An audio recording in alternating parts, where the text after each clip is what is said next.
Exodus 24. The promise sealed with blood.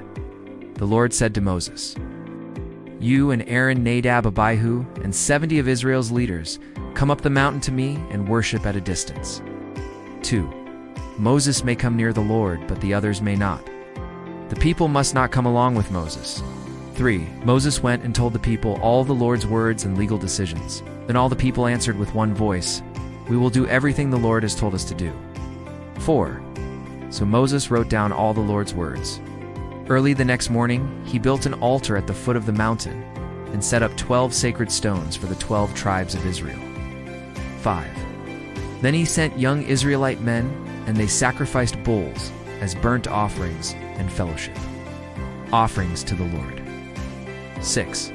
Moses took half of the blood and put it into bowls, and he threw the other half against the altar.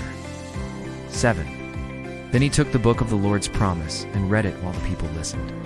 They said, "We will obey and do everything the Lord has said." 8.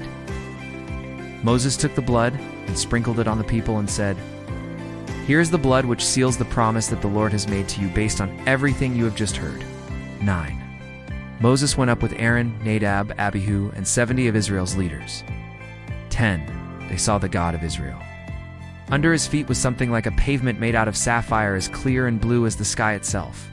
11. God didn't harm these leaders of the Israelites, so they saw God and then they ate and drank. Now Moses goes up the mountain to receive God's words written on stone. 12. The Lord said to Moses, "Come up to me on the mountain, stay there, and I will give you the stone tablets with the teachings and the commandments I have written for the people's instruction." 13. Moses set out with his assistant Joshua. Moses went up on the mountain of God. 14. He said to the leaders, "Wait here for us until we come back to you. Aaron and Hur are here with you. Take all your disagreements to them." 15. So Moses went up on the mountain, and the cloud covered it. 16. The glory of the Lord settled on Mount Sinai. For 6 days the cloud covered it, and on the 7th day the Lord called to Moses from inside the cloud. 17. To the Israelites, the glory of the Lord looked like a raging fire on top of the mountain. 18. Moses entered the cloud as he went up the mountain. He stayed on the mountain 40 days and 40 nights. So what do we learn from this passage? God desires covenant relationship. The covenant was sealed with blood, foreshadowing Christ's new covenant through his blood. Obedience is central to faith. Israel pledged to obey God's words as part of the covenant. God requires sacrifice. Worship and covenant are sealed with offerings and surrender.